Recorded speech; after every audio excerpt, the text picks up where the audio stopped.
Civil code అమల్లోకి వచ్చింది. యూసీసీని అమల్లోకి తీసుకొచ్చిన తొలి రాష్ట్రంగా ఉత్తరాఖండ్ చరిత్ర సృష్టించింది. దీంతో ఇప్పుడు దేశవ్యాప్తంగా మరోసారి యూసీసీపై జోరుగా చర్చ జరుగుతోంది.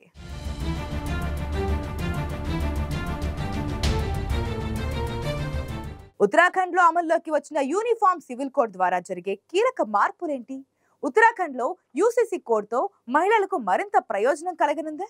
యూసీసీ బిల్ ఉత్తరాఖండ్ లోని గిరిజన వర్గాలకు మాత్రం వర్తించదా?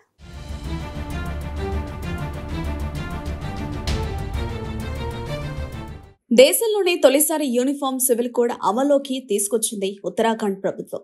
మార్చి 13వ తేదీ నుంచి అమల్లోకి వస్తుందని ప్రకటించింది. యూసీసీ అమలు చేసిన తొలి రాష్ట్రంగా ఉత్తరాఖండ్ చరిత్ర సృష్టించింది. గత నెలలో అసెంబ్లీలో యూసీసీ బిల్ కి ఆమోదం లభించింది. తాజాగా ఆ బిల్లుకు రాష్ట్రపతి ద్రౌపది ముర్ము ఆమోద ముద్ర వేయడంతో అది చట్టరూపం దాల్చింది. ఫిబ్రవరి 7న వాయిస్ ఓట్ ద్వారా అసెంబ్లీలో పాస్ అయింది యూనిఫామ్ సివిల్ కోడ్ బిల్లు. దాదాపు 2 రోజుల పాటు యూసీసీ బిల్లుపై వాదోపవాదనలు జరిగాయి. అయితే యూసీసీ బిల్ ని అసెంబ్లీ సెలెక్ట్ కమిటీకి పంపించారని, ఆ తర్వాతే ప్రవేశపెట్టారని ప్రతిపక్షాలు డిమాండ్ చేశాయి. కానీ పుష్కర్ సింగ్ ధామీ ప్రభుత్వం నేరుగా అసెంబ్లీలోనే ప్రవేశపెట్టింది.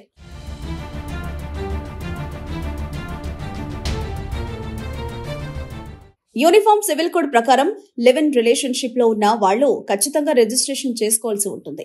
అలాంటి వాళ్లు రాష్ట్రంలో ఉన్నా లేక వేరే ప్రాంతంలో ఉన్నా సరే, ఉత్తరాఖండ్ వాళ్లైతే తప్పనిసరిగా ఈ నిబంధనను పాటించాల్సి ఉంటుంది.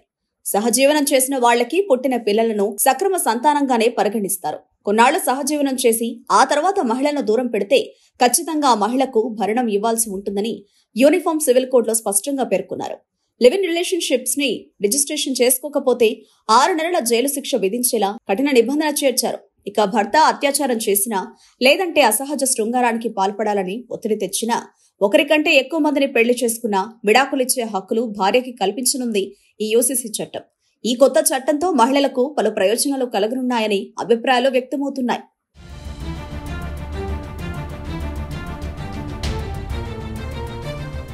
ఉత్తరాఖండ్ లో బహు భార్యత్వంతో పాటు హలాలా సంప్రదాయాన్ని యూసీసీ చట్టం నిషేధించనుంది.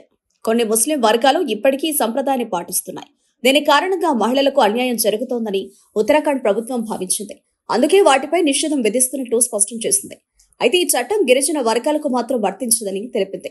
వాళ్ల ఆచారాలను సంప్రదాయాలను కాదనే అధికారం లేదని వివరించింది. బీజేపీ పాలిత రాష్ట్రంలో యూసీసీ అమలుకు ఇప్పటికే చర్చ జరుగుతోంది. గుజరాత్, అస్సాంలోనూ యూనిఫామ్ సివిల్ కోడ్ అమలు చేసే అవకాశాలున్నాయి. ఇప్పటికే ఉత్తరాఖండ్ లో అమల్లోకి రావడంతో యూసీసీ తీసుకొచ్చిన తొలి రాష్ట్రంగా నిలిచింది ఉత్తరాఖండ్.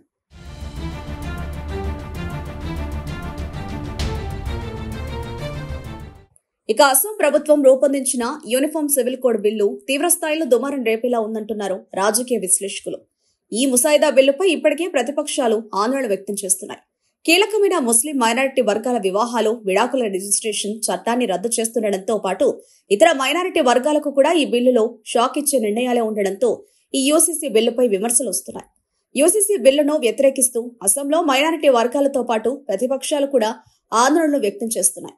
ముఖ్యంగా కాంగ్రెస్ పార్టీ నేతృత్వంలోని ఇండియా కూటమి పార్టీలు, అస్సాం నేషనల్ ఫ్రంట్ పార్టీ ఈ బిల్లును వ్యతిరేకిస్తున్నాయి.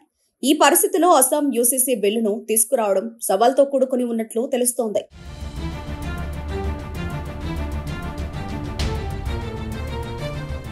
ఉత్తరాఖండ్ లో యూసీసీ బిల్లు అమల్లోకి రావడంతో ఇప్పుడు మళ్లీ ఉమ్మడి పౌరస్మృతి అంశంపై దేశవ్యాప్తంగా చర్చ మొదలైంది. ముస్లింల షరియా చట్టాలకు కౌంటర్ గానే యూనిఫామ్ సివిల్ కోడ్ తెస్తున్నారని అభిప్రాయాలు వ్యక్తమవుతున్నాయి. షరియా చట్టాలు అనాగరికంగా ఉన్నాయనేది వాళ్ల వాదన. ఇందుకు ఇస్లాం మతంలో భార్యలకు విడాకులిచ్చే ట్రిపుల్ తలాక్ ను ఉదాహరణగా చెప్తున్నారు. 2019లో కేంద్ర ప్రభుత్వం ఈ విధానాన్ని నేరంగా మారుస్తూ చట్టం కూడా తీసుకొచ్చింది. భారత రాజ్యాంగంలోని 25వ అధికరణంలోని కొన్ని అంశాలతో ఉమ్మడి పౌరస్మృతి విభేదిస్తుందని వాదనలున్నాయి. పౌరులు తమకు నచ్చిన మతాన్ని స్వీకరించేందుకు, అనుసరించేందుకు, ఆ మతాన్ని వ్యాప్తి చేసేందుకు ఆర్టికల్ 25 వీలు కల్పిస్తోంది. కానీ యూనిఫామ్ సివిల్ కోడ్ వల్ల మత స్వేచ్ఛ విషయంలో ఎలాంటి మార్పులు ఉండవు. అయితే భిన్న మతాలు, నమ్మకాలున్న భారత్ లాంటి అతిపెద్ద దేశాల్లో సివిల్ కోడ్స్ ద్వారా అందరినీ ఏకం చేయడం అనేది చాలా కష్టమైన విషయమనే అభిప్రాయాలు సైతం వ్యక్తమవుతున్నాయి.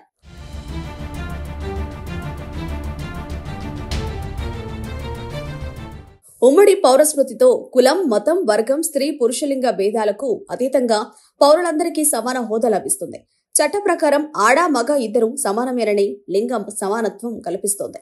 క్రిమినల్, సివిల్ చట్టాలన్నీ అందరికీ సమానంగా అమలు చేసేలా యూనిఫామ్ సివిల్ కోడ్ ఉంటుంది. అంతేకాదు, ఇప్పుడున్న పర్సనల్ చట్టాలను సంస్కరించాల్సిన పని లేదు. బహుభార్యత్వం నేరమవుతుంది. అన్ని మతాల్లో చిన్న కుటుంబం తప్పనిసరి చేసే అవకాశం కలుగుతుంది. ఒకే దేశంగా అందరికీ ఒకే చట్టం అమలు చేయడం వల్ల జాతీయత భావం కలుగుతుంది. దేశ సమగ్రతని సాధించేందుకు వీలవుతుందనేది విశ్లేషకుల అభిప్రాయం. గడిచిన 40 ఏళ్లలో భిన్న తీర్పుల్లో భాగంగా దేశ సమైక్యత కోసం యూనిఫామ్ సివిల్ కోడ్ తీసుకురావాలని సుప్రీంకోర్టు ప్రభుత్వాలకు సూచిస్తూ వచ్చింది. ఈ నేపథ్యంలో ఉత్తరాఖండ్లో యూసీసీ అమల్లోకి తీసుకొచ్చింది అక్కడి ప్రభుత్వం. ఉత్తరాఖండ్ బాటలోని అస్సాం, గుజరాత్ యూసీసీ బిల్లును తీసుకొచ్చే యోచనలో ఉన్నాయి.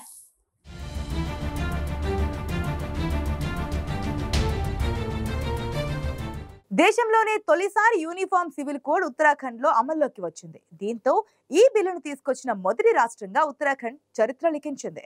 ఉత్తరాఖండ్ లో యూసీసీ అమల్లోకి రావడంతో మరికొన్ని రాష్ట్రాలు కూడా ఇదే బాటలో పయనించేందుకు సిద్ధమవుతున్నాయి.